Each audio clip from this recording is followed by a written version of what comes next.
What's going on, ladies and gentlemen? Welcome. I am the Crypto Crow, and today I'm going to do something I don't ever really do. But, you know, I saw this video, and I actually watched the majority of it.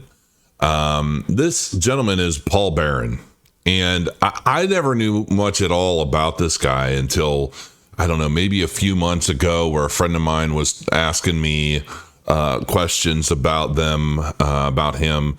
I guess they were potentially looking at working for him. I'm not 100% sure. I don't want to give too much of it away because I don't want to put the person on a blast in any way. Very good person. And I didn't know a lot about this guy. And I've looked. He's got a very nice setup, very nice studio.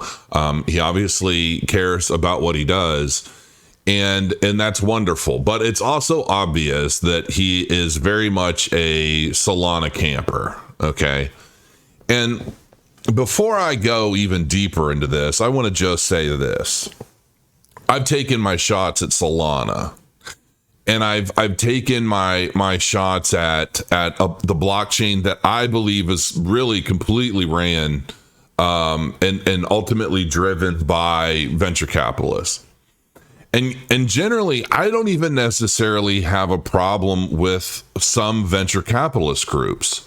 What I have a problem with is when a venture capital group invests heavily in a blockchain startup and then pump insane amounts of money into creating and furthering a narrative that's full of bullshit in efforts of driving up the valuation of what they have invested in, especially at the expense of something else.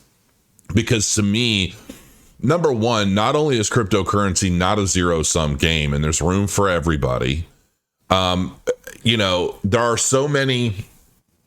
Watching this guy's video really kind of perturbed me. And I'm sure that to some degree, that's exactly what he wants. He wants to trigger people. He wants to get the Cardano community blowing up his video and watching it and talking about it and just to further this divide. And I've taken my shots at Solana based on facts. Like I've based on what I know is going on, what I've seen with my own eyes, all of it, right? The Solana getting shut down multiple times because of, whatever caused the network to come down, right?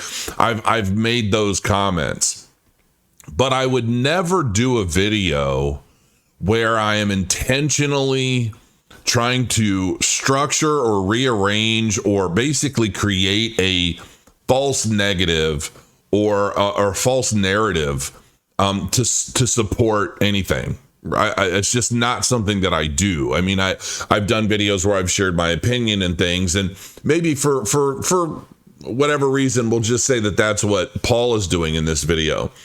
But in watching this video, I mean, he basically goes in and it's like he cuts the video and does everything he can to try and even his titles, Hydra a failure, Cardano governances, Cardano lacks collabs, like everything about this video is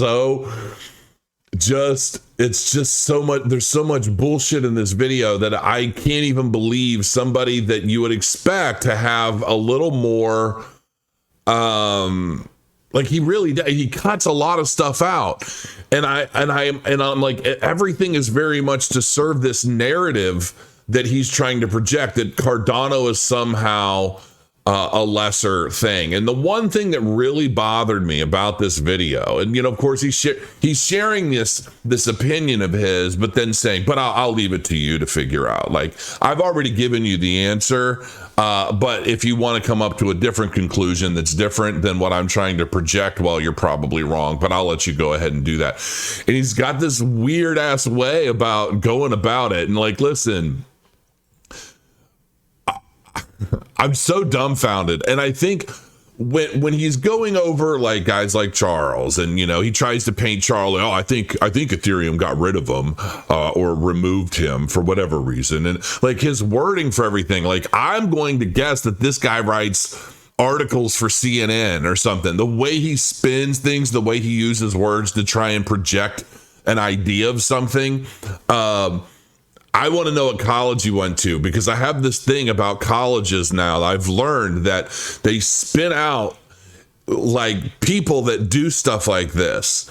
And some of them get really good at it. And so they start brainwashing people. Like don't leave anything up to the facts or the merits or the truth of a situation. Go after a project, go after whatever, go after whoever in a way that is the most damning, regardless of truth. And the thing about his video, like I've never even had any problems, and I've known that Paul is not a Cardano fanboy. I get it. Okay. And there are people out there that aren't, believe it or not. See what I just did there? I just kind of did a Paul thing. But this is what bothered me the most. When the developers of different projects on Cardano, he made this look like they were all morons. Like, and then he has this thing where he's this is Steve Jobs. So he shows all these different builders, right? All the different people that are developing on Cardano, and they have their different projects. And listen, if there's one thing I know about a lot of programmers, many of them are on the spectrum. Okay. And so when I see some of these guys, I'm thinking he's on the spectrum, right? Like, and then that is not an insult at all, because I'm absolutely like an advocate. Like, I love people on the spectrum because I find them to be some of the most intelligent, well-meaning, hardworking, focused people I've ever known, hands down. I've even posted on my Twitter. Like, I truly believe the people with like Asperger's, however you want to pronounce it, are some of the best people ever. I've known many people on the spectrum. And my wife tends to think that I am, but I don't think so. Maybe. I just don't have a filter, and so she thinks that I'm on the spectrum. I think maybe we all are to some degree. But anyway, the point I'm trying to make is that he paints a lot of these people as morons, as like subpar, because they're not getting up on stage in like, $5,000 suits, parading around like they're a bunch of narcissists, that these guys are bad news, that they're not good. They're not A-level. Where's all the A-level developers on this blockchain? Oh, well, Cardano doesn't have them because Cardano's subpar in itself. That's basically the message he's trying to project here. And I find that disgusting for a multitude of reasons. Not only do I feel like he's trying to project these people as subpar because maybe they're not the best at giving presentations. No, they're developers, they're programmers. How many programmers do you know that are going to be able to hop on stage and wow you with their words of wisdom and their experiences and their charisma? Let's be real about it. Developers generally sit in a little dark room with like music going, plugging keys away, solving code problems for 20 hours straight, sucking down cola. Okay, these guys are not presenters or public speakers. So that right there really kind of perturbed me, because it's low class to me. Okay. And on top of that, then he plays this thing with Steve Jobs, and Steve Jobs basically talking about how his success is due to the number of A players he surrounded himself with, that he was working with, and how A players like to work together with other A players. And there's like this elitist cult of the best minds in the world. And yeah, there is a lot of that in the world. That's true, because a lot of these people they share ideas, right? And they love to argue ideas, and they love to prove each other wrong, and they only want to it's like a fighter, right? Fight game is kind of what I know, and it's like, the best fighters in the world want to prove themselves against the best fighters in the world. They don't want to fight guys that are like straight off of the street talking about how awesome they are. They want to fight guys with winning records, with notoriety. I'm the best. There can be only one. It's like Highlander. And so that mentality obviously spilled over into Steve Jobs, and what did Steve Jobs do? I could do a lot of what Steve Jobs does. Most of us could. How many of us have inventions or ideas that we've created in our lifetimes that we just didn't have the means to bring to fruition, and somebody else beat us to the punch? Believe it or not, I invented spinner rims. Believe it or not, I invented YouTube before there was YouTube, and I can prove that. The only problem was we did it all in Flash, and the whole platform was like cumbersome and heavy, and we just never got it kicked off the ground, and we were waiting around for this developer to finish XYZ. But we were building a YouTube platform just like YouTube before there was ever YouTube. I didn't have the means of bringing it to fruition. There are a lot of different things that I've invented over the years that I just didn't have the means to bring to fruition. Somebody like Steve Jobs, that was his win. He was able to do that. He had the connections, the resources. He had Wozniak. He had guys that were able to bring things to fruition when he would come up with an idea. I want to put 20,000 songs on a little device I can put in my pocket and make it happen. We could all do that. I can go watch Star Trek and come up with a million other new ideas and just have a panel of A players develop them for me while I'm running around taking credit for it and then treating other people like shit behind the scenes. But hey, that's just me, and that's my opinion. Okay. But from what I understand, Steve Jobs wasn't the nicest person in the world, and he definitely had his own ideas as to what made him and his technologies great. Well, they had the A players. And what Paul is basically trying to say is Cardano doesn't have A players. Cardano's a bunch of B players. But here's the thing that Paul doesn't seem to understand, that a lot of these individuals, while not only not the greatest at public speaking, they are developers, and they are developers on a blockchain that were ultimately funded by its own venture capitalist type arm that is governed by the public. The public are determining what are applicable products and projects that they want to see on the blockchain, not these guys. These guys are coming up with the ideas for what they want to build on the blockchain, seeking funding from Cardano to build them, and the community is deciding whether or not it's a worthwhile cause. It's a worthwhile place to invest Cardano, okay? So what other projects do you see that? So these A players, B players, C players, whatever Paul wants to call them, just because they're not great public speakers, these are people that the public itself is saying, we want to see this, we want this project, and this project to receive funding to build out and further better the Cardano ecosystem. What does Cardano do? Whether it's IOHK, whether it's Emergo or Cardano Foundation, these groups, these houses, okay, these three houses that make up the whole of Cardano overall, they're bringing the A players, they're building the blockchains and the frameworks that are ultimately empowering everyone else with an idea to be able to build on it.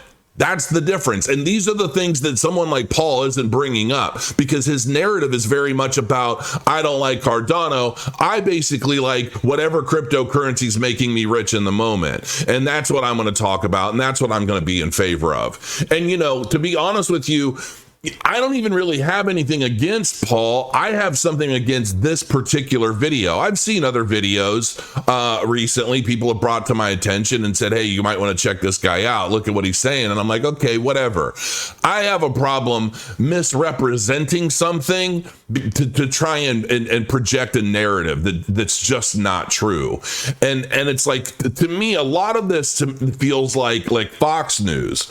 It's like a lot of lies through omission. right? It's like, a lot of people say, oh, Crow, you think this, and Crow, you think that. No, I don't think this or that. I figured things out on my own. And quite frankly, it's difficult to watch Fox News a lot of times too, because if we're going to get political about it, they lie through omission. They might state a lot of facts and share a lot of like worthwhile information, but they don't share the entire story. And that to me is also like lying. When the media, or anybody for that matter, is basically not sharing the total picture. So that to me is kind of what Paul has done here. He's not only kind of cut and edited things to make things look a certain way, he edited out the cheers and the claps and things like that were, relevant to whatever it was that he was sharing in favor of something else. And he doesn't go into the details about, who these people are, who these builders are on the blockchain, where did they come from, how did they get there? They got there from a self-governance system built into a blockchain to empower the public to decide who gets to build what and who gets to do what.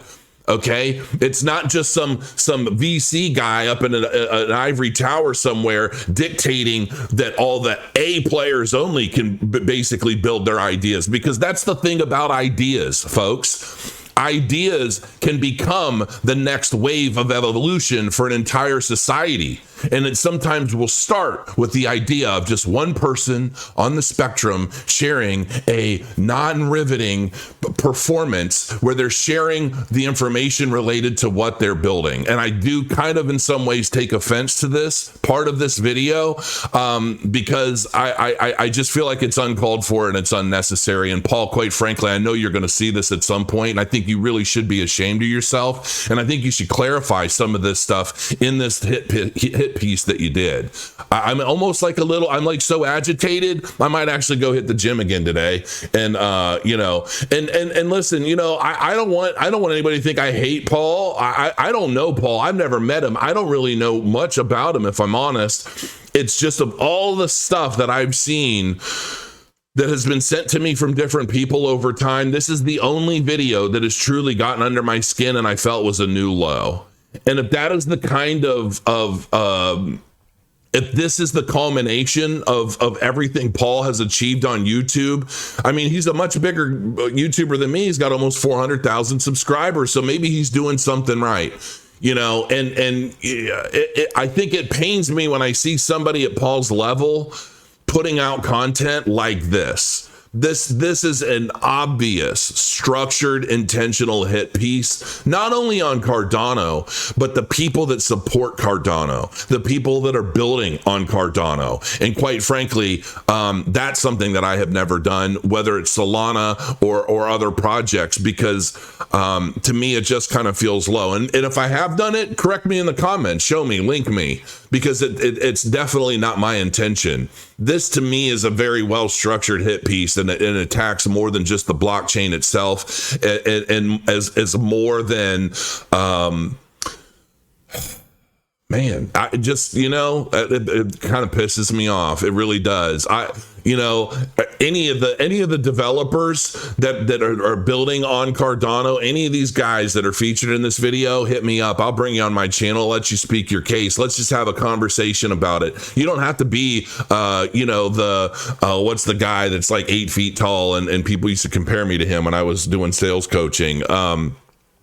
Can't even remember his name now, but you know who I'm talking about. Maybe these guys aren't him. Maybe they're not the any of these guys that are flying around talking to the world, doing these presentations, selling their courses and all that other fun stuff. But they're developers, man. And I believe that these are the people that are ultimately going to help change the world, whether it's on the Cardano blockchain or otherwise. And these are the minds that you should ultimately be paying attention to, because they're a hell of a lot more focused and probably a hell of a lot more capable than you are. And I give them a great deal of respect for that. And you know what? Like Paul says, from there, you just reach your own conclusion. And until next time, crow your coins. I'll see you soon.